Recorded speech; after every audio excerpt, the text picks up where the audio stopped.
So today on climate change. This is an ongoing topic really that flows from our IP Week theme, which we celebrated in April of this year.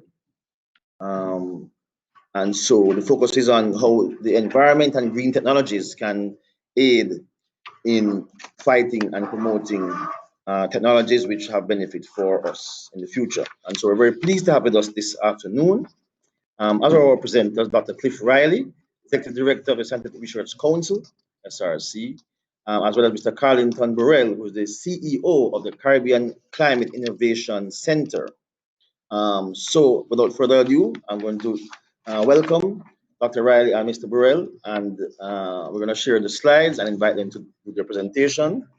And then we will have an interactive question answer session to address all these interesting issues. So welcome, Dr. Riley and Mr. Burrell. Thanks again for joining us and for your patience. And we look forward to hearing all that you have to share with us. Thank you so much, Marcus, and thanks much for all the different persons who have joined in. We hope to have some serious discussions today looking on the innovation space, how we can move forward as a country, what institutions like the Scientific Research Council. Cliff, and not hearing you though. You're not hearing us clearly? Hear us now? Wonderful. So we will walk through the process in terms of the different aspects that we engage in, the different areas that we facilitate, and to give you a broad understanding of the dynamics of the Scientific Research Council and for main partners, the Caribbean Climate Innovation Center. I think the CCIC is our second child, we're the first evolving from the formation of Architect and now the Caribbean Climate Innovation Center. So we'll give you a nice overview in terms of how we can facilitate the process, how we've been facilitating the process, and what we can do in terms of how we utilize the resources allocated by the government to advance innovations across the space, support exports, support high throughput exports primarily, and how we really highlight and emphasize things that are uniquely Jamaican in a sense. So Marcus, if you can share the screen for us now. All right. We go have working technology sometimes have a bit of challenges at times.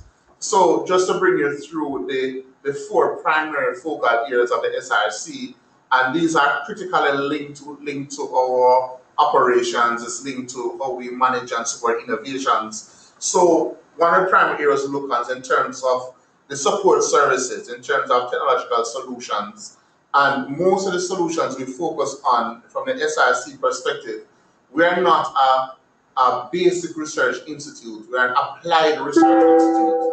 So most of the activities that we engage in terms of our product development, in terms of different services which are developed, they are pretty much focused on applied research. So we utilize the knowledge that is unearthed by the universities and our researchers and translate that to products in a usable form, which eventually becomes the innovations that head to market.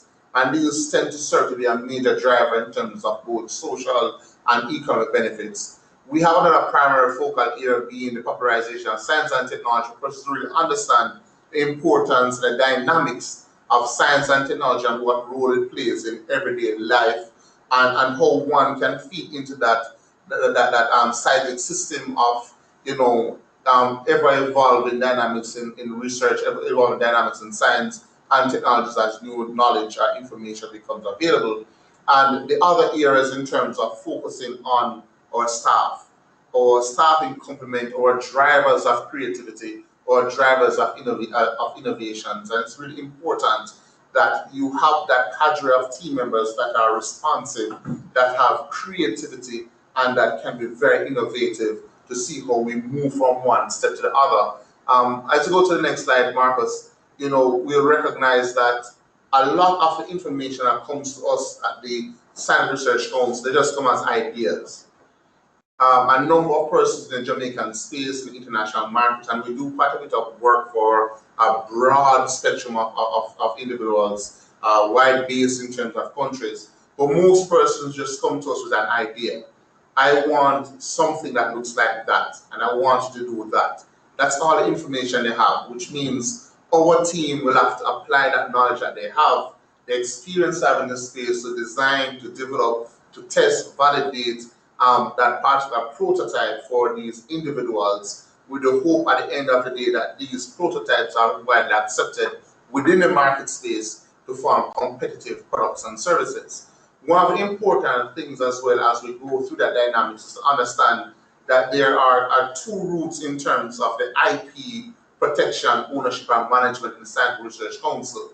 There are activities, there are programs, there are projects, there are products that are developed by the Scientific Research Council and is owned by the Scientific Research Council or the government of Jamaica at large. But the bulk of innovations are owned by the individuals. So the persons who approach us with their idea, those ideas are translated to products or services that fit within their construct, and they own that IP, so it does not belong to the government of Jamaica or the Scientific Research Council.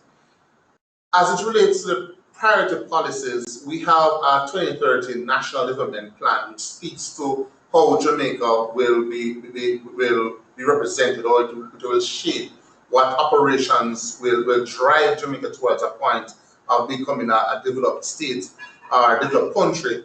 And we from the SRC ties nicely into what they call a national outcome number 11, which is the technology-enabled society, and ensuring that science and technology are incorporated in all areas, but also leads to development. So we're not talking about just science doing the research for knowledge, but we're talking about research that leads to development, which is absolutely critical, and that is the major focus of the Scientific Research Council. And equally, under the same outcome 11 or 11.2 is our role in what we call our responsive national innovation system, and this is clearly outlined in terms of our national science and innovation policy. Next slide, please. So you'll see the dynamics in terms of how we operate and the policies that guide us. The other area that we want to look at now is in terms of how we support innovation through the SRC. And innovation, you know, as I indicated, most of our partners, our clients, just come with an idea. It's just an idea they have. Hey, I had a dream, I had a vision, I tasted a product, I want something that does this. So we start from what we call the fundamental principles. We realize the evidence or the evidence that exists. We look at the human capital within the SRC to what we can support, as well as the supportive policies. And then from that research and knowledge creation, we move to the innovation space where we start to apply that research. So from the application, you go into your problem solving, we're looking on the creativity, the dynamics, what will make these products unique, what will make them acceptable, are there any culturally specific nuances or components that need to be involved in it. And the last but one of the most important components is how do we manufacture, how do we produce, how do we commercialize. We have a number of patents and number of innovations in Jamaica, but we tend to find this big gap between having an invention and becoming an innovation in terms of really going to market. So we always ensure from our perspective to make that link with our particular clients so they can commercialize. We have gone even much further that persons who are doing like food-based innovations or inventions, we actually commercialize those products for them. So we have a pilot manufacturing facility and manufacture all these products so they can actually go to market. They can test their market, they can sell their products, and they can enter additional markets as well. And similarly, when it comes on to personal care products, it's very similar. Our innovations as it relates to agriculture, development of new plant varieties, plant strains, we also do commercialization of those activities as well. So we move from the idea straight to actual applied research all the way through to the commercialization, to assisting our clients to actually get it into the space. You can go ahead the next slide. So you see how involved we are in terms of the actual innovation space and how we facilitate all of these developments. So there are a number of things that we are fundamental principles we hold true to. And one is innovation does not occur in a vacuum. It doesn't. It requires quite a bit of strategies. You need to have your frameworks. You have to have incentives in place as well. And you have to encourage that level of creativity. So whatever the culture is in any institution, that culture of creativity and innovation must be facilitated if you're really going to be involved in problem solving type innovations. And so otherwise, You're just going to be doing routine type activities day in, day out. So it is important for any institutions. One of the things that we aim to achieve here at the Scientific Research Council and also with the Caribbean Climate Innovation Center is to foster open ideas, to ensure that we have an innovative environment, and this innovative environment is what will pretty much foster that level of creativity so we can achieve those primary targets and outcomes. You can go to the next slide if you can, please. So we look on the context of the institution, we look on the organizations and relationships that exist, because when you're looking at innovation, we have to bear in mind and most recognize your strengths. What am I strong at? At what point do I need to move on to another expert? And that is where a lot of this comes into play. And it ties nicely into the relationship we have with Caribbean Climate Innovation Center as well. They have the technical competencies, they have the know-how, they have the resources, and the history in terms of strengthening that entrepreneurial base. At the Scientific Research Council, we have more of expertise in terms of the technical applications. So when they deal with the ideation component, then we move from along that value chain to development formulations, and then we partner with other sister institutions like the Jamaica Business Development Corporation, the JIPO, the Jamaica Promotions, and all these entities who now move these inventions / innovations to market to increase the likelihood of success. So within the innovation space, we have to consider the importance as well as the relevance of partnerships, both internal and external partnerships, because those are some of the key areas that leads to that level of success, which is very, very important. If you have 10% or even 5% of the clients coming up with viable innovations that hit the market space, then you are doing a fantastic job, because it is not just how good your innovation is. There's a lot to do with the supportive systems and frameworks you have in place that will bring those persons over that hump to move a bit further. I did indicate each year we do about between 50 to 100 new products. Most of these products are based on food-related systems. We also have our own patents. We have 3 patents at the Scientific Research Council, and they are technology-led patents. One is the biodigester silicon system that has been fully commercialized. As a matter of fact, almost 50% of our revenue each year is generated through that actual patent. So we build these renewable energy systems across Jamaica for hospitals, schools, and the residential communities across the entire spectrum that solves quite a bit of the environment-related issues. We also have 2 other patents looking on the production of ornamental fish feeds. Those are going pretty well as well. We are generating revenue from it. So one of the things that we always try to do from the Scientific Research Council's perspective is that we always seek to commercialize our patents. Whatever IP, tangible IP we have that can generate revenue, we always seek to commercialize those, because that is how you really have your true innovation and how you can have an impact in terms of national development and so forth. Next slide, please. So a number of things you have to look at in terms of how you really survive within innovation space. Can you jump to the next slide, Marcus, please? And in terms of getting into that space and staying in that space takes a lot of focus. You have to remain focused. You have to be creative. You have to be dynamic. And you always have to ensure that you have the human capital to match those idea generation activities. So you have to have this constant exposure and training and brainstorming with your team members. You can't just have your team members working on one thing indefinitely, because you need to have that creative energy and that creative spark. Keep going off where new ideas comes in. And one of the things that we realize as well, even through the SRC, there are so many times we have seen some inventions and they were just not appropriate for the time.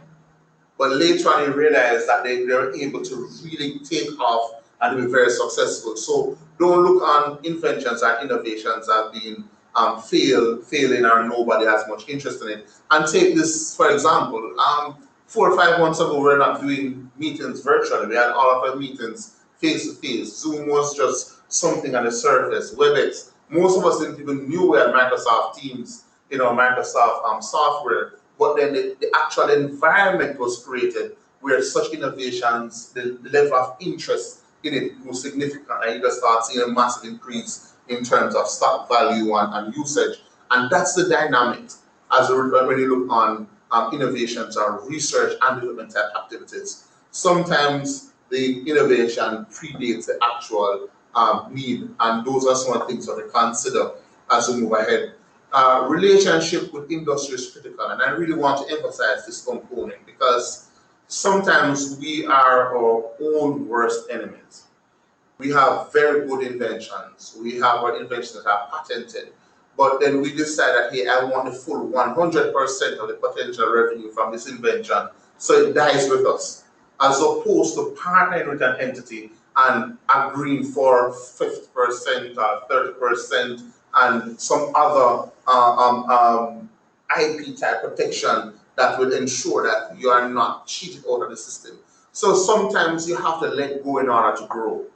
And that is one of the things that we have to bear in mind. And we have seen this at the Science Research Council as well. We had a patent, for example, and our team just wanted to hold close to it. They didn't want to let go of it. And we said to the team, guys, we do not have the capabilities to commercialize this. So what we did, we partnered with Grace, and we said, okay, well, this is the type of agreement that we have. You commercialize it, you give us a percentage royalties on the income, and it has been working marvelously. And then you had this entire Grace blend, pure sweet potato-based products coming to the market. We have to be aware of your competencies, your capabilities, and your capacity if you really want to survive in this space. And sometimes you just have to look on how well you partner. A lot of times we do not have the financial resources to really move us to the next step. And a lot of times you can't achieve it by yourself. So your network becomes the most important friend when you're operating in the innovation climate. Because these are the persons who you realize a lot of different skills, different access to resources which may be beneficial to your actual innovation. And that's similar to how we operate in the Standard Research Council. We keep our network close, we keep expanding and strengthening that. The next slide. One of the other things you have to bear in mind as a public sector institution, we have to look on recognizing excellence and supporting continuity. So it is one thing to say you're an innovation-driven institution, but as a public sector organization, how do you encourage, how do you support, and how do you foster innovation? So we have implemented a number of programs at the primary through to the tertiary level where we encourage youngsters to be creative, to be innovative. They have their national science and technology fairs where they come with different innovations, their ideas. We have partners from industry coming in to lend their support to pretty much move some of these areas and some of these innovations further. Then we have what they call a young scientist component as well, where we're targeting most of our young PhD graduates. And this has been running for close to 30 years now, very, very successful. I'm also one of the products out of the Young Scientist program, and several other persons have benefited tremendously from that program. Then we move to another level in terms of the actual entrepreneurs in the space. So we have moved recognition further to having a Prime Minister's Medal for Science and Technology, which is the highest recognition in the country for science and technology. We have a National Innovation Awards that span about 13 or 14 different specialized areas. So in order for us to be a very impactful player within the innovation space, we have to recognize the innovators. We have to support innovators, and we have to do that matchmaking with our innovators ensure they can move forward. And then this is one of the things that led to us now getting involved in the climate change space, the climate innovation space. We are an agricultural institution. We're established to facilitate agriculture. So how do we got into climate innovation? And then we look at agriculture and realize one of the biggest issues we faced was climate change. How do we now support innovations that can lead to some significant transformation within that space? How do we harness how do we make good of climate change? How can we capitalize on climate change as an avenue for us to generate revenue, to improve the quality of lives of our people? And how do we tackle the issues related to climate change to better strengthen and protect the environment?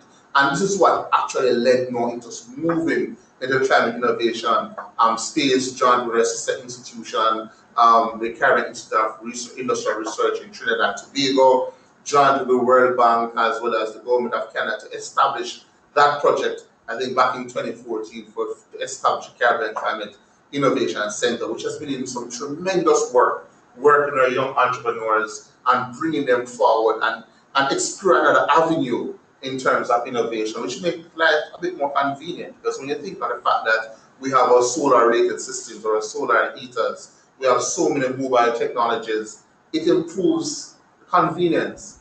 And at the end of the day, we're able to harness something that is bad or deleterious to result in other benefits. So, just want to give you an indication to some of the approaches we take at the Scientific Research Council, how we move ahead in the Scientific Research Council, and a little link to the establishment of the Caribbean Climate Innovation Center.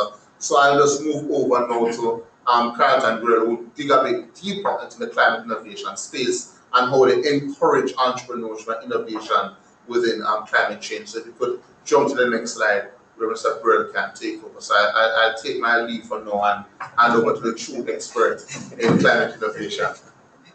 Thank you, Dr. Riley. So as you see, this SRC has been doing such tremendous work within the innovation space. So much so, the formation of a new entity that not just speaks to the innovation within climate, but the support for entrepreneurs, on a much larger scale. So, of course, the CCIC would have partnered with SRC and some of the entrepreneur programs, such as the National Innovation Award, in selecting and helping to support them in more structured programs to help them to grow from the stage they are at, and to help them to get financing and to reach greater markets and so forth. You can go to the next slide for me, Marcus. Thank you. So I think Dr. Riley spoke, briefly on how the CCIC formed, and of course it was started back in 2014 by the World Bank, which was funded by the government of Canada, and of course these two leading scientific research institutions in the Caribbean, which is the Scientific Research Council, and CARIRI, which is the Caribbean Industrial Research Institute, and CARIRI is based in Trinidad and Tobago. So SRC was the executing agency for this project, and CARIRI was a financial component. And so they came together, and Dr. Riley spoke to the importance of partnership. And you see, it took two leading scientific research institutions in the Caribbean to form such a great entity that we have today that is now serving over 14 CARICOM market territories. And so, he said something that was very profound. He says, let go to grow. We rather get 0% of nothing rather than 10% of something. So we as entrepreneurs, we want to do everything by ourselves. We don't see the importance of partnership. And it is demonstrated here, even in the formation of CCIC, even in the establishment and the current sustainability of CCIC, that without the strong partnership of SRC, that CCIC would not even continue to be, an established entity today to work and support entrepreneurs, not just in Jamaica, but throughout the rest of the Caribbean. Thank you. Can go to the next slide for me, Marcus. Thank you. So about the CCIC, I'll give you a little about the CCIC. It was the first and only clean tech incubator in the Caribbean, serving over 14 CARICOM market countries. It's the first network in the Caribbean to connect incubators and entrepreneurs in the climate technology space. And I'm going to speak a little about the climate technology space and what it is, and so that I can more enlighten the listeners and what are some of the projects, and how these projects can fall within the CCIC and how we can support it. The CCIC really helps to maximize the opportunities for impact from the individual hubs and their technologies and companies they support to create clean tech market linkages. So we serve 14 or over 14 CARICOM market territories as we speak. But how do we really work and operate within those countries? How do we have such strong connection within these countries and on the ground, conducting so much work and be supporting so many entrepreneurs across these different territories, whether they're French, or they're Dutch or English? We have very strong support on the ground. And this is done through our partners. we work through our partners that are on the ground within these countries.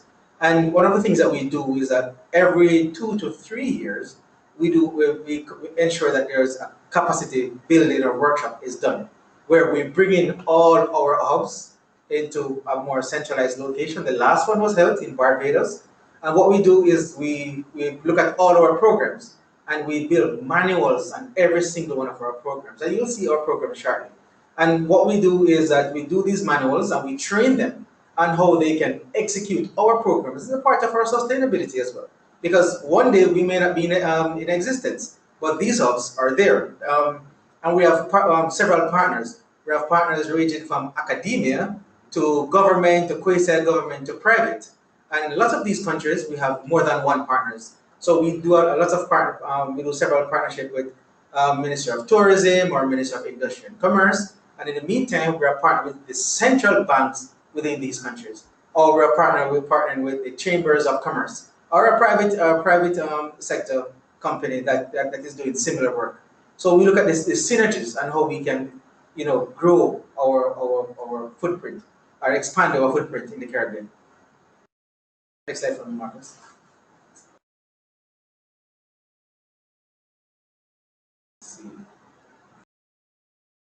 So now we're going to speak a little about our programs, and we have several programs here that we execute in at the CCIC.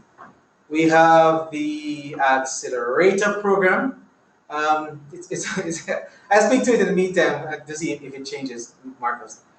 So we have the Accelerator program. No, the Accelerator program, we usually cater for up to between 6 and 12 entrepreneurs over a 6 to 8 month period. And this is more intense program where we try to get more prototype companies to commercialization. And in this, we usually give financing when we have a sponsor. But if we don't, then we help these entrepreneurs to tap into different financing opportunities. We have our business incubation space where we allow entrepreneurs to be incubated for 6 months to a year, sometimes up to 2 years. And of course, this program comes with services and finances as well. Bootcamp, we have held like 14 boot camps in 14 or 15 different countries, similar to the idea generation sessions. And we would host an idea generation session before each of these bootcamps to look at the various challenges that are within these respective countries and how the entrepreneurs that are local to those countries can come up with innovative solutions to some of the challenges and problems that would have been discussed at these idea generations sessions. But not only that, we always work with sponsors and sector leaders and sector experts in supporting these entrepreneurs in helping them, whether through hand-holding or guidance, to come up with the various solution, innovative solution, that is, to some of these challenges. We have a program where we support women in business across the Caribbean because we partner with the Sherry Blair Foundation, which is it's UK based. We have the Micro Mentor. We support all gender, but it's also good for women entrepreneurs, and they're based in the US. And we have our very popular Climate Launchpad program. The Climate Launchpad program is the largest green business idea competition held globally. And last year, we sent 7 teams from the Caribbean, from Jamaica, Barbados, and Suriname to Netherlands to compete in this competition. And we have very successful entrepreneurs coming out of this program, launching their business. And we have the proof of concept, one of the very earlier programs that we had, where we had, we have 11 winners from 7 different countries. And from this program, we had entrepreneurs could tap into about up to $50,000 US in grant funding from that program alone. Next slide for me, Marcus.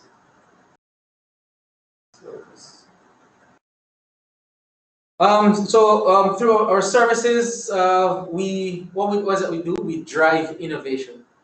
We create jobs through the tackling of everyday issues. We foster sustainable development. We build climate change resilience through adaptation and mitigation.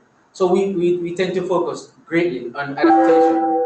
we of course we tend to improve the standard of living by finding solutions to some of the dire challenges that are facing vulnerable groups, or unattached youth, and how we can help them. We do several partnerships with other entities to write programs, to build programs, to tackle some of these challenges. And of course, we aim to build stronger business communities. And we're now executing a project where we're doing just this with the IDB. In continuing, the next slide, that the services we offer. Capacity building for our hubs and partners, which I explained briefly just now. We do business development training. We have several entrepreneurs that just walk into our office and say, we have these challenges, we have this problem, I need help. I'm like, okay, sure. Because even if we don't necessarily have the financing to support them, we start them in a pre-accelerator program. Because what we do, we try to create a pipeline of innovative product.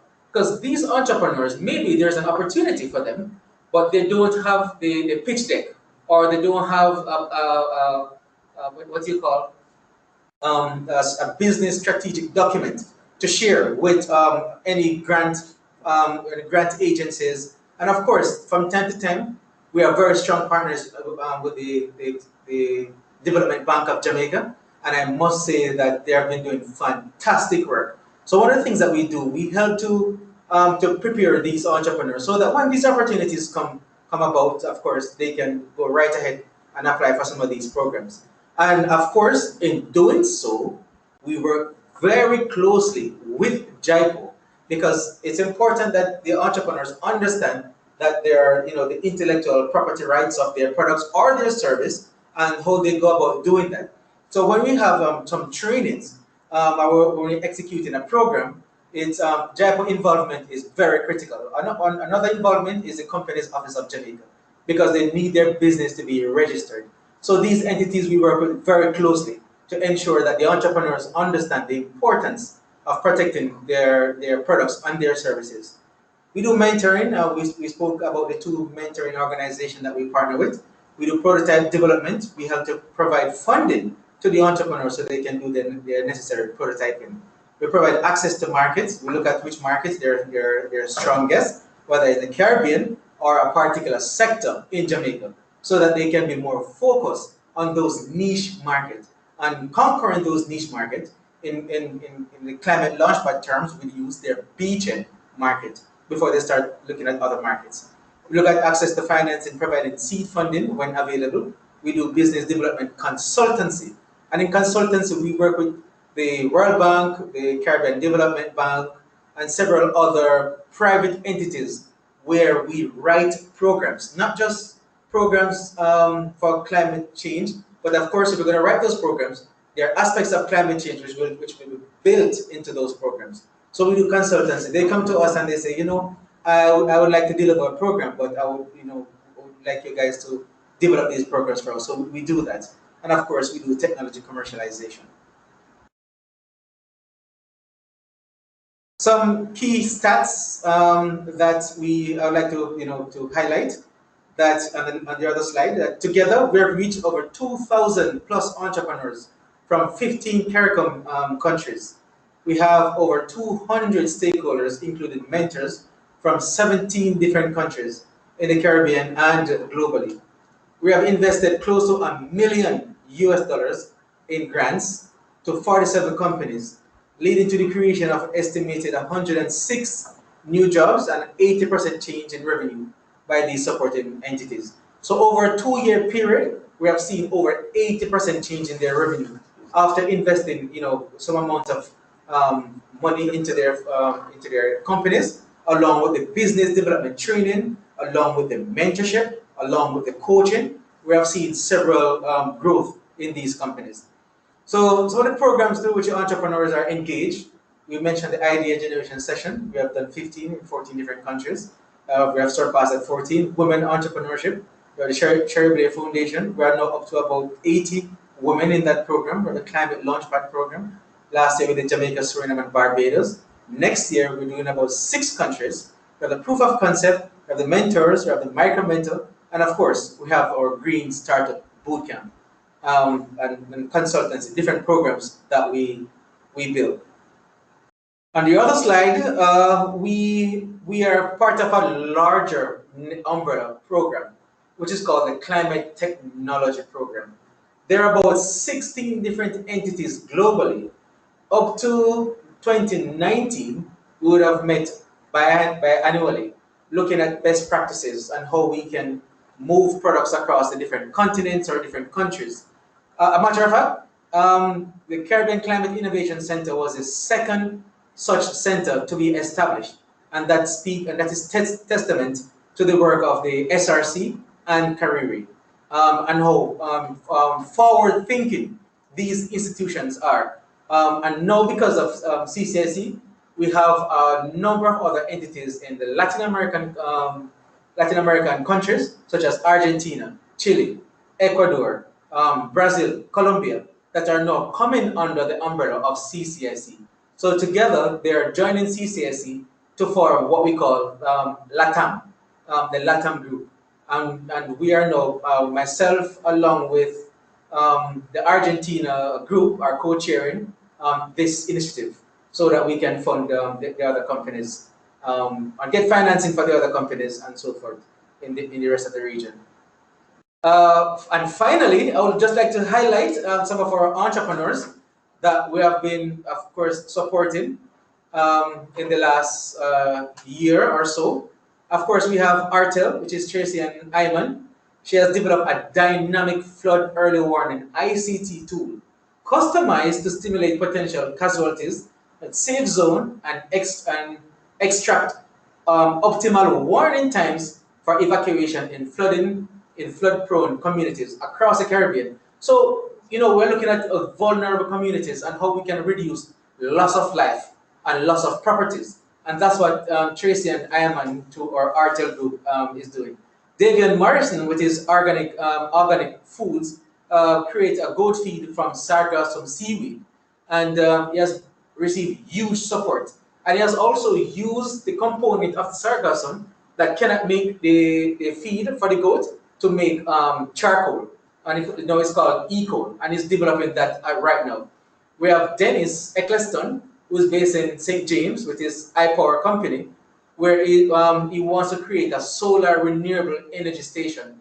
And so he's in the solar energy space, working with of course the new vehicles, the solar vehicles that are coming in, and he has partnered with several car companies as we speak in Mobe, Ocharias, and Trelawney to fully roll out his company. And we have Rebuild through Zara Harris, who came third in the program. Of course, Davian came first.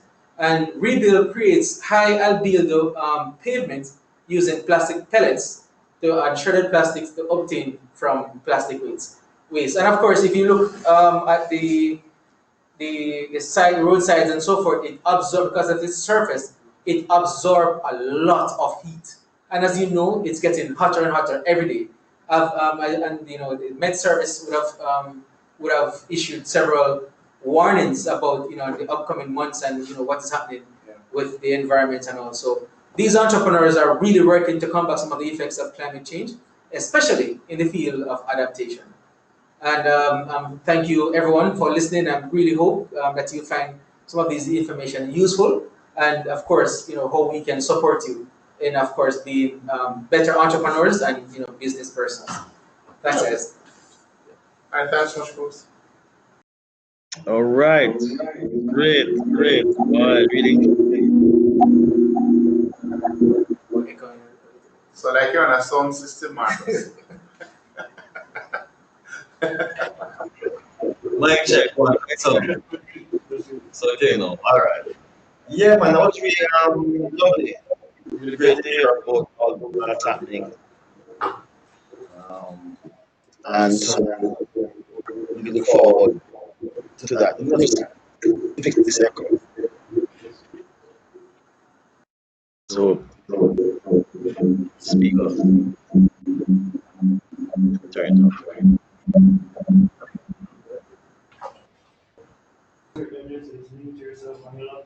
I am muted. All right. So Can you hear me now clearly, Cliff? Yes, that's how it is.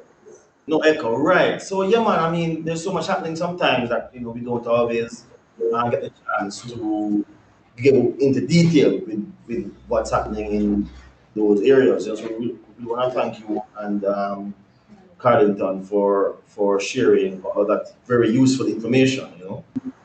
Um, I see that we have some questions, but let me just come up by asking you. I mean, I noted from your presentation, Cliff, that you were talking about, the need for effective strategies, when pursuing innovation. We're talking about the need for partnerships, And so one of the questions that we often get asked is, as a small budding entrepreneur, a small budding inventor, don't have much resources. You have the idea, I just say you have started to work on the idea, but you don't really know where to go to be able to connect with the person.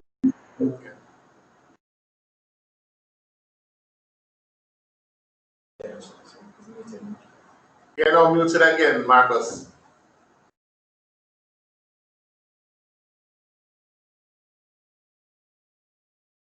You're muted, Marcus. We couldn't hear the last part of the comment.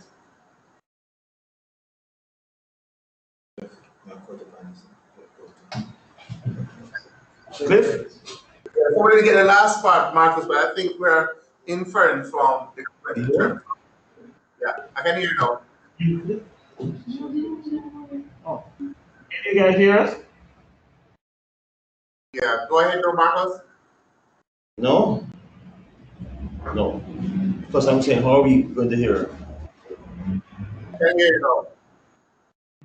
Hi, can you hear me, Cliff? Yes, I can hear you now, Marcus.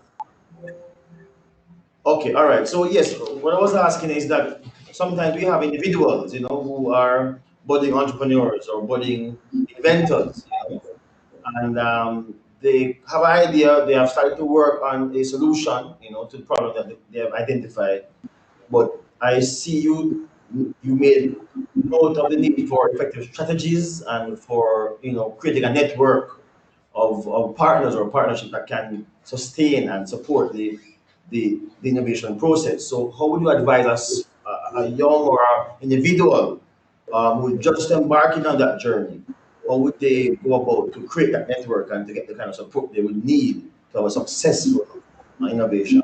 The important thing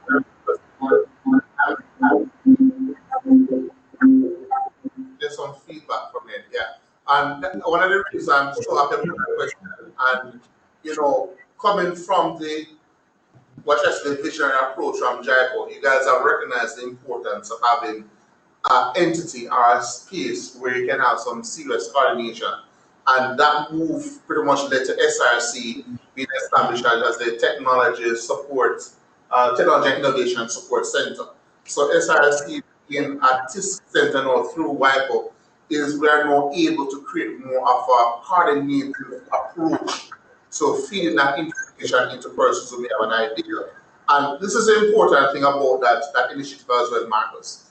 We have technical competences and lots of expertise in the agro-productive space. You have the climate innovation space here through the CCIC. You have the engineers into that innovations coming from the Caribbean Maritime University, UTech, UWI. But what we tend to lack is a coordination and seamless transition where we can guide our entrepreneurs so there's less frustration.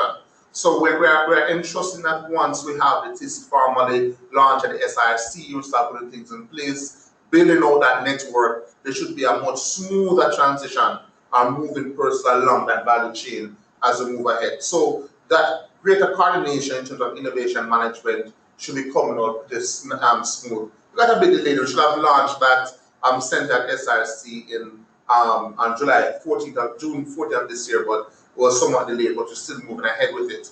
There are other approaches as well, Marcus, and Carlton did mention some of the partners. So persons can get the relevant information and knowledge through the partners. I'm sure in person approach, JIPO, for example, and they're looking on the innovation, they're filing a copyright and they want to streamline, strengthen standardize their idea or their prototype, they are normally directed to a SRC that will be able to assist. Similarly to the Jamaica Business Development and Corporation, Jamfront, so many other institutions. The only challenge, not really a challenge, the issue that we face in terms of the innovation space in Jamaica is that it's just so broad and disjointed. So we have to come to a point where there's greater linkage and coordination so as to lessen the frustration among the persons who are the creators of knowledge and persons who are the creative minds that will lead to innovation. Because in most cases, they just need the technical support.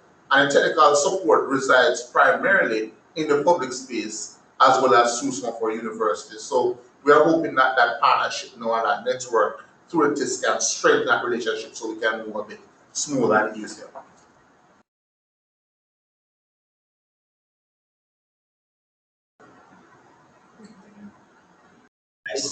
I see a question from our guests, Ms. Thomas. So the question is, do the persons who come to the SRC have to share their IP stakeholdings? And she's also asking for a contact number for awesome folks. If they have to share their IP, what? You broke about the IP. Their IP stakeholding, I guess their IP, yes. So you don't Right, this is it. The way the SRC operates, it mentioned two models utilized. So one model focuses on ideas, innovations coming from within the SRC itself. Those innovations are owned by the SRC. We have 3 patents so far that are publicly owned by SRC and by extension, the government of Jamaica.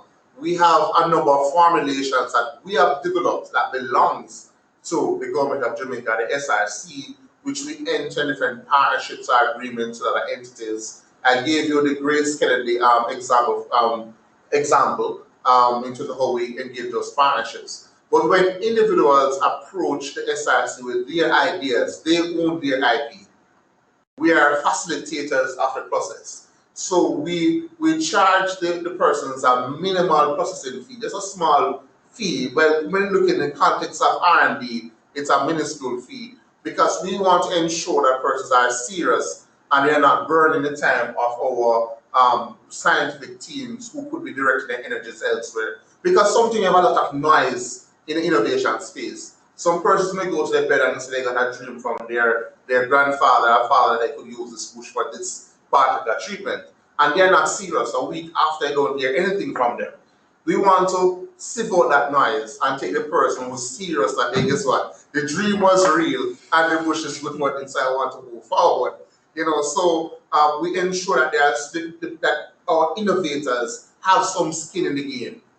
So we are very deliberate there that it's not totally free, and so otherwise persons end up with all these samples they're sitting on for 2-3 years and nothing comes out of it. We are easy to get in touch with. The SRC or website src.gov.jm, easy to get through to us. For us in terms of email, it's pr@src-jamaica.org, or it could be headsrc@src-jamaica.org. So we are easy to get in touch with. My phone is 876-927-17714. And all it really takes is just for you to shoot us a quick note, make a phone call to say, hey, guess what, I am interested in doing so and so, or I'm interested in developing a product. And once we get that interest, then our marketing team communicates with you and arrange what they call a clarification meeting with the technical persons to ensure that we're clear on what you want to achieve. Once there's some clarity, we'll move it to a contractual agreement where we develop a letter of intent, you review the letter of intent, you make sure that what is highlighted there is what you want to achieve. The timelines are realistic and fit within your plans, and then we move to a formal contract, which become a legal binding document. And in that contract, by essence, it clearly states that you own the intellectual property. We are facilitating the process. It outlines costs, it outlines the schedule, and all that information, so you can see where you can move ahead and start your strategic business planning, so you can really get to market. For some of the other services, in terms of manufacturing services, it's some of manufacturing products for the clients, still your IP, we don't share information with anybody. And I know there are concerns, persons may have concerns about the operations. Before my time at SRC, you never really owned your IP, right? So it was somewhat shared between the SRC and individuals. But one of the things that I ensured when I got to SRC is that when persons pay for something, they own it, right? So I can assure you, once you come in with your idea and you want to move that forward, it's your intellectual property. You can go to JIPO, you can do your submission. Once you have a formulation, you can go ahead and protect it. It is yours. Thanks very much, Cliff. Yeah, I mean, I agree with you that there's a lot that is happening. This joint, as you say, and so we love see, increasingly harmonious innovation ecosystem here, that can really give support to those who have some really creative ideas out there. I mean, you mentioned the Prime Minister's Medal and the National Innovation Award, the Young Scientist Competition, and those are really, I think, important means to unearth and to stimulate the innovative talents that we have here. I find oftentimes though is that sometimes after persons have left or passed through those phases, there's a gap between moving from that phase of being in the competition to maybe transferring to a business model and that kind of a context. So I wanted to ask Carlington. Carlington mentioned particularly, his or the centers work in the region with central banks of the CARICOM countries. They give, well, he didn't mention loans, he mentioned grants, so that's even better, you know. But I wanted to ask you, Carlington, whereas now we heard that the SRC has 3 patents, which again is very commendable. We must commend SRC for that. Many persons don't have patents or don't commercialize them. I want to know whether the CCIC has any patents yourselves, or whether you have through your work, through your spending of the $800,000 over a period of time, how many patents has that led to out of the CCIC's engagement?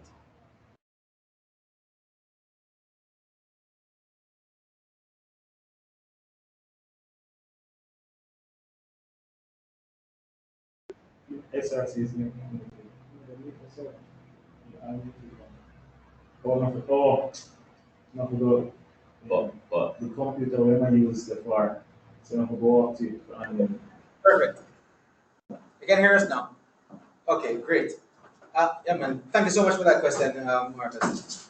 We have had dozens of intellectual property rights being across the Caribbean and also in the States. We have at least 2 patents in the States from entrepreneurs that develop innovation in the region. What we have noticed though, we have been working with a number of the universities, such as the UWI Mona, St. Augustine, the University of Bahamas, and a few universities in St. Kitts and St. Vincent. And I know they have several patents. And what we have been doing, and one of the work that we have been doing is that we have been driving some of these universities to start commercializing some of these patents. Don't just sit on them, but start doing some work with these patents so they can start benefiting the community, the college, start making them business out of them. So we've had a number of patents across the Caribbean in the last 4 or 5 years, but we have been encouraging more commercialization, of these patents really though. And Marcus, just to join us with Carlton, made a very good point in terms of commercializing patents. We tend to find, and coming from academia as well, where I know so many persons with 14, 15 patents, and then just at the end of the day, they struggle to pay their rent. I always wonder, how is that possible? You are sitting on so much IP. Why not engage in a partnership? I remember there was this gentleman who was offered, I think, about $100 million for a patent. And he said, no, he wants to commercialize it himself. And I said, boy, I would have sold it for $1 million. And you have 100. The thing is that we have to look at things dynamically, Marcus, and recognize that we all have different strengths. And sometimes the persons who create that will come with the invention is not the person to market it, or not the person to commercialize it. So we have to break that philosophy of, I own my thing, is my own and nobody else own, and look at how you can partner towards your financial benefit as well as the overall intended benefit of what you start that innovation for in the first place. So that partnership is really important, and that's one of the areas that the CCIC has kind of indicated they have been really focusing on, ensuring that their entrepreneurs protect the intellectual property, but equally that they commercialize it and reap some benefits from it. And so otherwise things just get stuck in one space and they just become what should I say, a sample innovator, a creator. And we have also seen where you have, some innovators think that they're entrepreneurs, and they innovate these brilliant products, but they don't want to sell the idea. Yeah. They don't want to partner. They don't want to sell, and they just have it there. So it often not. It comes to nothing if you're not actually doing something with them. So, and sometimes we encourage them to partner or sell the idea to an entrepreneur because they have 4, 5, 6, 7 inventions. And we're like, okay, either you start partnering or you start selling these inventions, but they're not willing, and it gets nowhere. And then 2 years down the line or a year down the line, you see some entrepreneurs or other entrepreneurs outside of the region or within the region start commercializing these, and they're like, I have this idea, but what? What did you do? You did nothing. Yeah. Yes, you came up with idea and all these things, but if you don't act on these ideas and patents that you have, I mean, you're going to have those persons who have the will, the financing, the resources, and the partnership, and they will commercialize those inventions. Yeah. Very true, very true. I mean, I heard both of you mention the slogan, let it go to grow, right? So, yeah, I like that one. I like that one. Because it is a Jamaican cultural practice, and I see one of our commentators, our guest, Ms. Thomas, mentioning that as well, that we see here at JIPO that when persons come in, they don't want to share their ideas, even though the patent requirements are that you have to document it in detail. They're very skeptical about doing that because they feel that this is now their child, that they're divesting, and there's no trust, and they want to go with themselves to market, and that oftentimes does not materialize. So yes, IP can't be the be all and the end all. You have to commercialize it to be able to reap the returns, and so that's a very important message that we also want to highlight as well. So I also wanted to ask about pipelines, right? So you mentioned that as well, Carlington, and I know that Cliff mentioned the networks around. So in terms of looking at the Caribbean and even beyond the Caribbean, I want to know whether there's any ongoing work that is seeking to match the science and innovation needs, maybe of USA, Europe, Africa, and Asia, with maybe some of the innovation trends that we have here in the Caribbean, so as to basically seek to make more business by matching the entrepreneurs with the business persons who may want these innovations. Is there any such matching going on globally?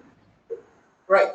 So about 2 or 3 years ago, after meeting a number of partners globally from in Europe and the States, that time we were more focused on idea stage entrepreneurs, and they were seeking innovations from out of the Caribbean, but they wanted more mature or growth stage entrepreneurs. But we never necessarily had those growth stage entrepreneurs within our portfolio.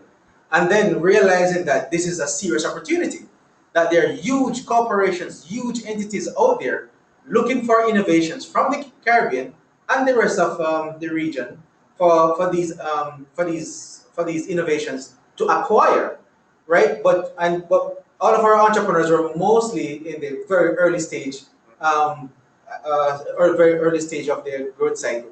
And we're like, okay, then we realized it's a serious opportunity for these entrepreneurs. Then we graduated because we started with the boot camp, and then we started with the accelerator, and then we decided to do the incubator program, and so forth.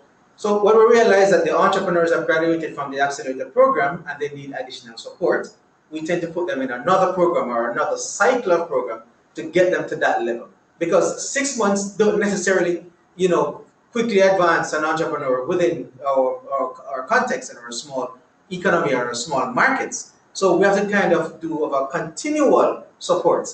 As the funding comes in, we tend to provide more support, but at different levels.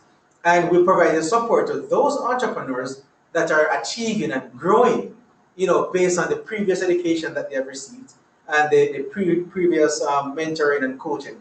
And so when we start doing that, then we start making the introduction of some of these entrepreneurs to the larger corporation.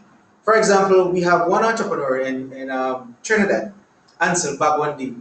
He developed a battery regeneration system where, when the car battery finish, typically you throw it away. You go to what is his name now? This battery place, tropical batteries. They'll take it out and do whatever it is, and you buy a new one. Instead of doing that, this guy developed a device that will regenerate the car batteries and give it additional year or two life cycle, right? And he's now advanced that. And before I even go to that, he's now selling these batteries in Botswana, South Africa, and he's expanding his network in the Caribbean, where we had now establishing hubs in Suriname and Jamaica, where we can try and get these regenerated battery devices. He's now moved a step further in developing a system where the battery regenerates itself, and when it's going, the driver is alerted, and with the car horn, but that is in a prototype stage right now. So instead of the battery running down, you have to get a new one. It regenerates while it's in the car, and this would extend about the battery life to like a 10-year life cycle. Wow. So we have these innovations in the Caribbean, and of course they're taking different. It takes time because doing these prototypes and these developments is expensive. The grants that are usually available maybe 10 or 20 or 50,000 US dollars, but sometimes we need hundreds of thousands of these US dollars to really advance these entrepreneurs. So we do have some serious innovations coming out of the Caribbean, and of course there are corporations now that we are working with to try and acquire some of these entities. I must say, one of our entrepreneurs that we have support, MD Link, through Dr. Shay Bowen. Of course, within a year or so, there's a corporation in the States that are looking to buy out his company, his telemedicine company. And we also have EDOC, we one of another of our entrepreneurs, and for Dr. Group, Dr. Francis, both of them, two brothers, they're both doctors of this, of course, telemedicine, very advanced with several doctors across the Caribbean, doing absolutely well as well. And we're looking to see how best we can help them to either grow or exit the market through the acquisition. Okay. You said telemedicine. Telemedicine. Yes, we have two. And we have two telemed companies that we support from CCIC. Yes. You mentioned the growth stage innovation. So how would you define that? What characterizes when somebody is in that phase or stage? Just to be clear. So okay, so we tier them. So you have tier one, which is more. Tier three is idea. Someone walking in, oh, I have this idea, and I need to do something, help me. So we help them to flesh out the idea or to validate the idea. Is there a real market for your idea? Or what is the product or service? Is it something that is needed? So we help them to validate those ideas, to establish whether the market or this product or service is really needed, or or the scale of it. So we do that. So you have ideas there, which is tier one. Then tier three, sorry. Then you have tier two, those with a prototype. They come in with a prototype, or we help them to develop these prototypes. And then we help to do beta testing with those prototypes, or if the prototypes need further advancement or further development, we help them to get the financing required, the coaching, the technical assistance. We partner with Pfizer Capital that is based in Dubai. They provide 50% of the capital needed to get that prototype to commercialization.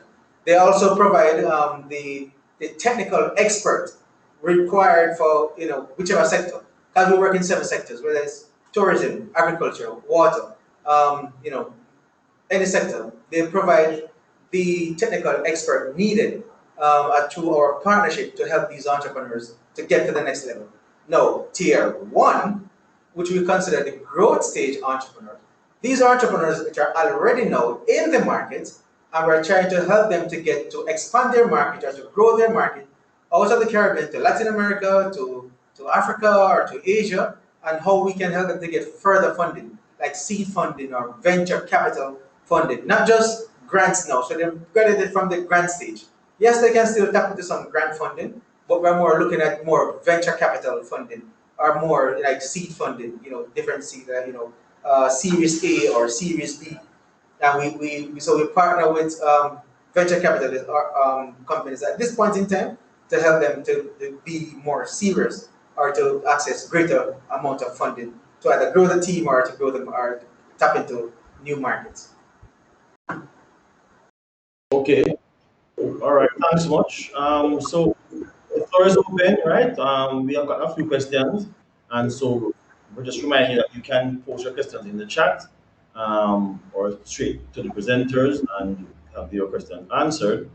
So while we invite some more questions and comments, I want to ask you, Cliff, in terms of this, the schools, so every school, or probably most schools in the island, from primary and secondary, included, have some science fairs, some science competitions, science classes, science experiments.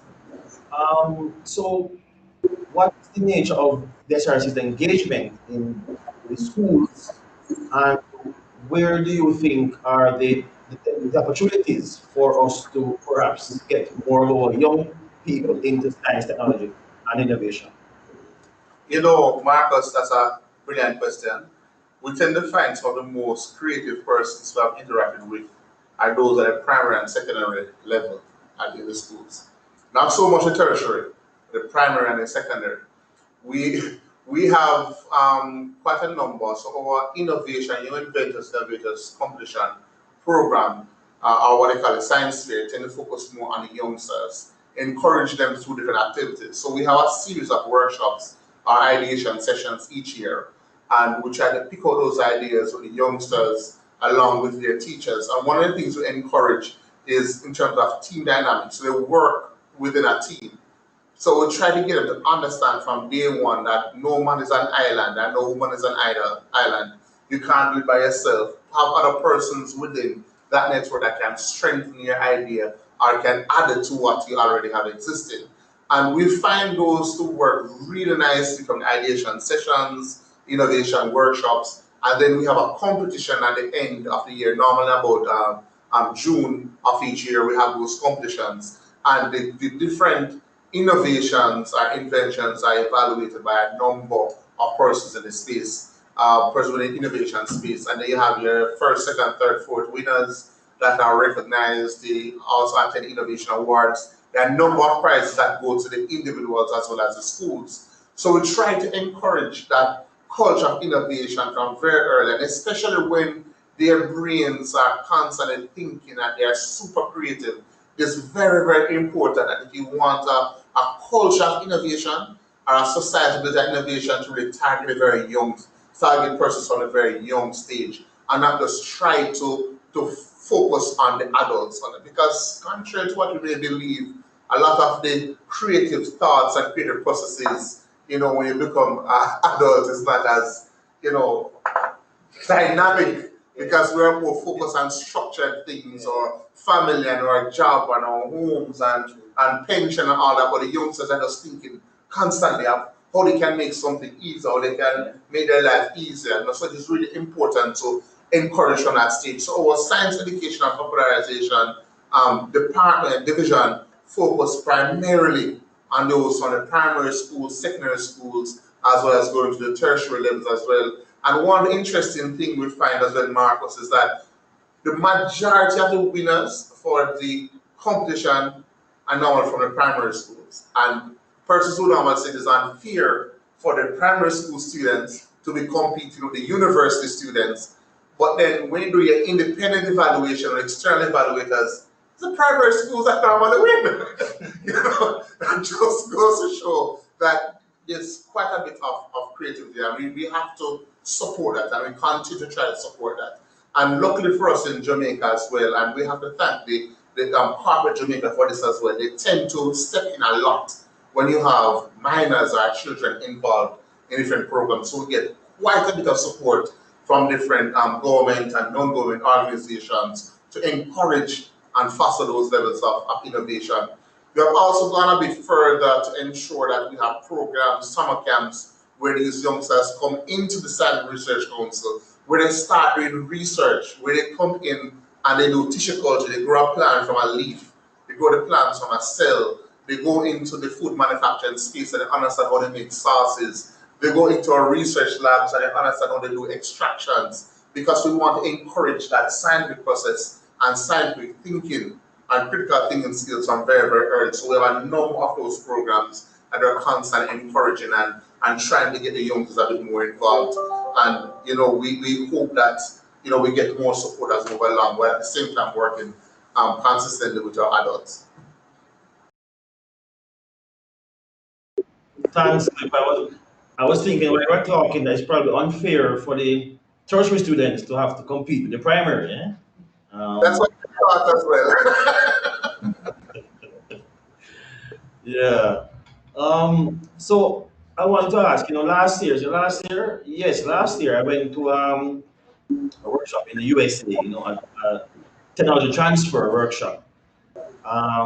And they spoke about, the government of the USA's program, just in terms of how all of their various government departments working in science and technology, developing patents, how those patents are then protected, owned and managed by the state, and commercialized by the state, and that kind of approach. And I have been thinking about whether we have a kind of a cross government holistic approach to having patents developed in different ministries and agencies, overstate and commercialized in the public interest. Is there any such kind of program that exists currently? One of the things, Marcus, being Jamaican and understanding culture and dynamics in Jamaica, if ever someone comes to you, or if anyone from the public here, the government is going to pull their patent, they're not going back to you. Right? So, we have to understand that now. So even if you try to sell it and say, no, it is for your own benefit, we are trying to do the protection so you can commercialize and you're the one who's going to benefit. There's still that level of distrust, among persons operating within the space and so forth. What we have been trying, Marcus, is through the indigenous knowledge systems policy and approach to treat that as pretty much like a pilot to see how it will work. Persons who have traditional knowledge, especially when it comes on to treatment and management of diseases and prevention of different diseases and so forth, we have been trying to see how we can harness that and try that as a pilot to see how it will work, protecting the indigenous knowledge, protecting their actual intellectual property, but at the same time intertwining that with the national interest so they can benefit. So we're looking at that as a pilot run. We're quite advanced. We started the Compound Maroon group as well, being that they are more organized cluster. They have good retention and documentation of their traditional practices and so forth. So we have started and it seems to be going pretty well. So I would say another 2-3 years, if you ask me again, I can give you a more definitive answer into whether or not it worked. But oftentimes we find that if persons don't own everything, from their idea all the way to the final product in our cultural space, then they tend to shy away from it completely.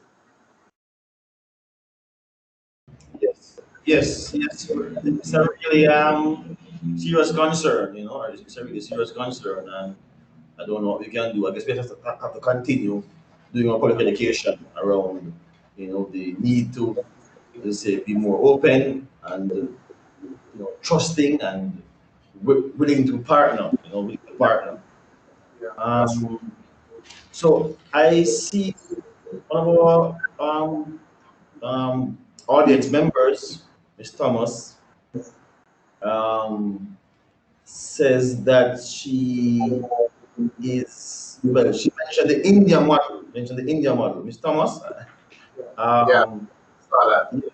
so I wasn't sure what she's referring to, as I'm still learning from you all. So maybe you can share about that, Cliff, if you know what she's referring I think it's best for her to explain the Indian model because there are certain approaches. I know for some of the universities I've worked with India, quite a bit of the IP belong to the institution and they commercialize and there are pretty much different shares for the persons who input in the system are inputting that innovation, similar to how our universities operate.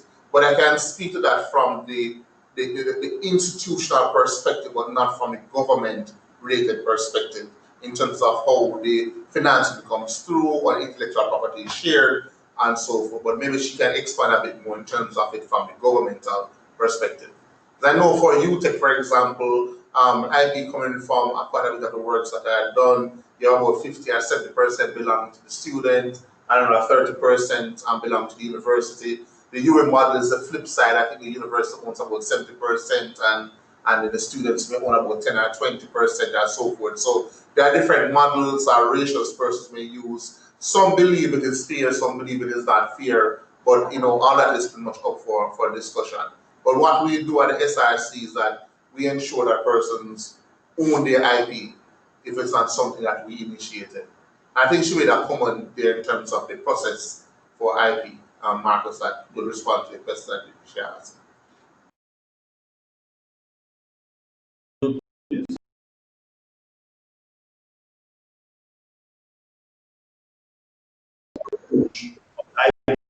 the registration process online. Yeah. Thomas, I see you're sharing quite a bit. If you can hear us and you wanted to say a bit about the India model, you can say so now. Sorry. What? Oh, okay. All right. I see she has no audio. So, all right, fine. Yeah, I think that we have a lot to learn from other countries in terms of how they have done it as well. You know what I mean? And I certainly know that the India model is, in some respects, very much admired in the developing world. In terms of how they're focused on science, focused on traditional knowledge. And on establishing a national innovation system. You know what I mean? Um, and so that leads me to my other question that, we have been working on developing a policy, right? A job policy on science, technology, and innovation. Um, and so I know we have several institutions as well in the government, NPST, of course, the Ministry of Science, Engineering, and Technology, and other supporting agencies, that are all working in that regard to create that kind of national innovation framework. Sometimes what we are not so clear on is the extent of the private sector, um, cooperation networks, agencies that are operating. You know what I mean? So that, for example, if a young innovator wanted to seek some support, but maybe didn't want to look to government, but maybe wanted to seek from those in the private sector, where would he or she, where they go for that kind of a support network. So I don't know if you have any perspective on that, Cliff or Carl. You see, the thing, Marcus, I'm happy you had at that point.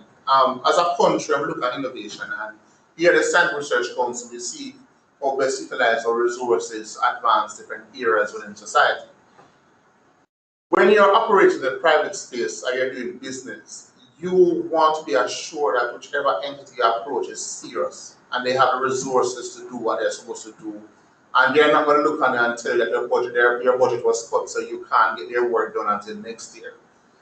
If we're really going to have a solid supportive framework that encourages innovation, there have to be some cultural shifts. There have to be some cultural shifts in terms of how we get things done as a country. And there must be very clear defined roles that government institutions should play. And I'm happy that English brought up that point in terms of South Africa, but that's exactly where I'm going. When you look at the South African model, government leads and supports innovation. Government finances innovation and research and development.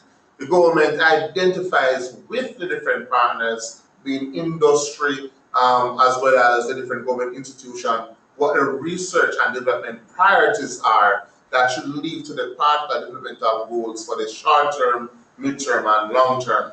So their strategic planning is not just an ideology of reaching the development.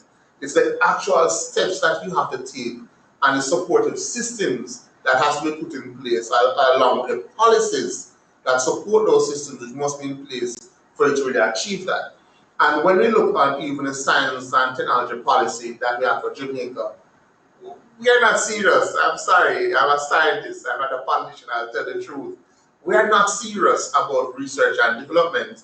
And when you look on the new science and technology and innovation policy, it is all good on paper, but we can't afford for it to be a policy that's just on paper. It must be implemented. It can't be implemented out of prayers, Marcus. It can't be prayers that will make the science and technology policy work. We have to invest in the parts of that areas. We have to ensure that resources are available to support these developmental activities which will bring us further. That is the only way we're going to get the high throughput innovations coming from Jamaica. At this point, the CCIC's programs were financed by the government of Canada, $3 billion US. That is how they achieve their targets. And it goes to show that when you have the financial resources, you can work wonders.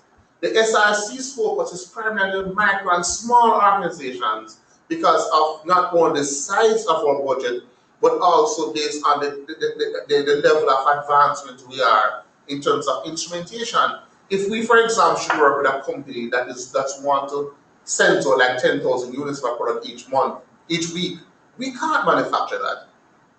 They would have to go to a grace, and then a grace is going to tell that that's not enough for them to manufacture. So we have to ensure that all the different dots in the innovation management system, all the different dots towards development are connected. And we have to ensure that we bring the government institutions that are responsible for different areas together so we do not send people all over the place. So it's like, we have to ensure that there's a nice, smooth process. That when someone comes to JIPO and says, Marcus, I want to patent this, you can say, okay, well, let me contact the SRC for you and we have a discussion. Let me call the JBDC for you and just see we go here. As opposed to, go up to SRC there, Oak Road, and go down to JBDC there, South Camp Road.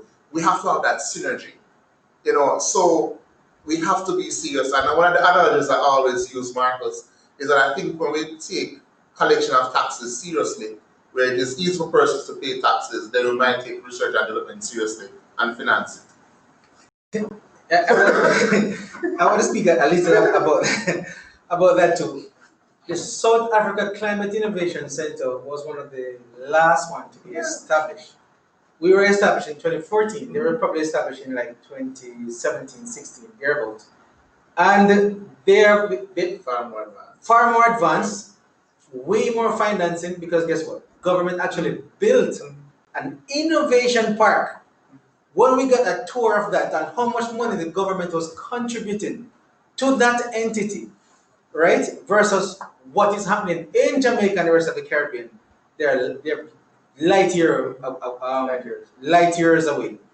I mean, I put a proposal to the government to say pretty much that after our fund ended, to say we would provide X number of jobs and we'll solve certain number of problems within the climate space, and we would create X number of solutions on an annual basis if they can provide, say, 20% of our operational costs.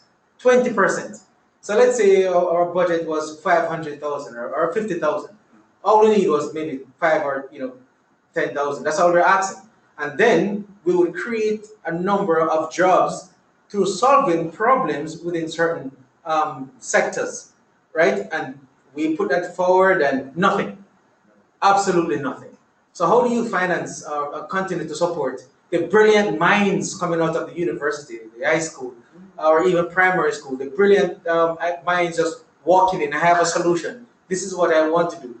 Then we have to we have to continue to partner with the multinational and the international agencies. Yeah. But I must say, I'm thankful for DBJ because they're doing some serious work now. They're really helping, they're really working within the innovation space, and they're providing grants, they're providing solutions, and they're providing a lot of resources and solution, especially to what we call the BSOs, Business Support Organizations, or the BSI, Business Support Intermediaries. So I've been working very closely with the Development Bank of Jamaica. But when we put this proposal to the government, I mean, they're not interested really. They can't see past their nose, if you ask me. You see, one of the things, Mark, I can jump in again. When you look on financing, and I think it's less like a scratch record now because we hear it over and over again from academic institutions. And person may say, well, you are the SRC, how can you make that comment? But the reality is a reality. You know, when you look on countries that reach so much of the innovation and R&D, they spend about 1% of GDP. We're at 0.03% of our expenditure on GDP. We actually spend more money towards the tablet in schools program than we do for the entire R&D program for the country. So we have to decide whether or not we are serious about research. And research becomes an issue, Marcus, when we have a problem. When we had COVID, we hear that, well, we're not doing enough research as Jamaica in that part of that area. You know, so we have to be very careful in terms of how we move ahead and how we support innovation management systems, because you need R&D to support innovations, and you need the policies to be in place to really support innovations, and we need to have the strategies in place to ensure that innovations are worthwhile and can move seamlessly. So at the end of the day, every single entity, every single individual or institution plays a critical role in innovation management system. And we just have to come together, knock our heads together, and Marcus, JIPO, SRC, the universities, and then we see how do we frame that innovation management system now? How do we get the support at different ends so as to ensure that our entrepreneurs are fully supported, that there's financing in place for the different institutions so they can execute the different activities without having to ask the entrepreneurs to pay for anything. You know, we just have to try and get everything done seamlessly. And there are nice efforts there of a nice science and innovation policy that is coming forward that really speaks to innovation. So I believe in a couple of a year or two, we will be far more advanced than we are now. But we have to have an honest discussion, and we have to put aside our personal views, put aside political views, put aside academic views, and just have an honest discussion and understand and agree where we are and where we need to go as a country, because we have so much potential. We have really good products, we have a number of vibrant innovators. So it's just that we just need to give them an additional push so we can get more of what we have now and have a more meaningful impact. Right. Thanks a lot for that. Yeah, I think that is really the core. That's the crux of it. This is really the crux of yeah. That's why I was asking about, private funding, because yes, we're developing country, island state, and competing with interests for the resources, and so right, I do see from time to time a lot of um, calls or proposals or projects, grant funding, that kind of thing for these kind of areas, and so I was wondering, whether we are tapping into as much as we could globally, I mean, I suspect not, because I think locally, in terms of how we spend each dollar of revenue, is going to continue to be a challenge for some time. One of the things, Mark, is that we survive off international funding as well.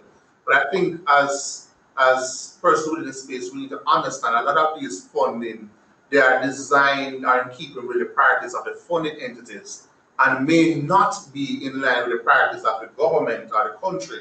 So at some point, we have to decide what our priorities are and then we find different streams to support those priorities. Because honestly, I know the programs projects we have done at SRC, when they finish, when the funding stopped, it just stopped because there was this level of high interest among the stakeholders to move a bit further. And one of the issues that Carlton even highlighted, because climate change is a big issue, but why innovate to solve some of these problems? So, you know, we have to bear in mind that we have a responsibility as a country. We're not talking about the government only, we're talking about the private sector as well, to ensure that we have our priorities identified and try to work towards those and not only rely on priorities or funding from external bodies. You know, it's really important if Right. you want to get where you want to go. And you mentioned that, Marcus. We had to like stop accepting certain grants because we had to, you know, focus on our other priorities, like what Cliff said. They were offered grants and we had to say no. That's priorities. Interesting. So yeah, there's no easy fix. There's no easy fix for sure. Yeah. That's why I was also asking about like other regions, you know, because yes, oftentimes maybe we may not share same priorities with, you know, USA and European countries, you know, all the time, particularly in these types of areas. But I was wondering whether we may have more synergies in some respects, you know, with African counterparts, you know, what I mean, or Asian counterparts. We may have similar issues of climate change, you know, yeah, issues of the environment, issues of generally a need for improvement in science and technology awareness. You know, so sometimes I know that we get more interest or more opportunities from the north. You know what I mean? But sometimes we can also get a lot, I think, from the south as well. So it's a matter of thinking outside of the box and see how we can try to find some ways to plug those gaps that we have currently. You know? But yeah, sorry. So the partnerships are growing, you know, especially with the African region, quite a bit of interest and partnership growing with Asian groups. So, you know, it's expanding, you know, the network is expanding tremendously. And as for example, our bilateral in South Africa, I think it's one of the most successful bilaterals I've seen in science and technology, which means they have been transferring work with us closely and know of their knowledge transfer activities, exposing us to their management systems and so forth. So it is growing, Marcus. We are very, very comfortable and happy in terms of how things are evolving and how rapidly they are evolving. I just want to thank you both again. It's really been very informative, you know, very rich, very frank. You know, I thank you for that too. You know, not only academic, but as I say, very practical and frank. So thank you both. Look forward to working with you, of course, as we always do, to increase the innovation landscape and the IP coming out of Jamaica. You know, and yeah, we know we'll be working together on issues going forward, you know, from several perspectives. So thanks again, Cliff and Carlington. Thanks to SRC and CCIC for your time. We really appreciate it. And thanks to all our audience participants. Of course, the SRC and the CCIC can be contacted. They're online. You can phone, email, go and visit them. They're there to assist you in your processes of innovation, inventions, generally research and development. And so it's JIPO here to help you with your IP needs in that regard as well. So thanks again, everyone. Enjoy the rest of your afternoon and the rest of your week. And keep tuned to JIPO TV for future webinars. Thanks much. Yeah, man. Thanks for having us, Marcus, and all the very best to you and your participants as well. Indeed, It was a pleasure. It was a pleasure to be here. Thanks, guys. All the very best.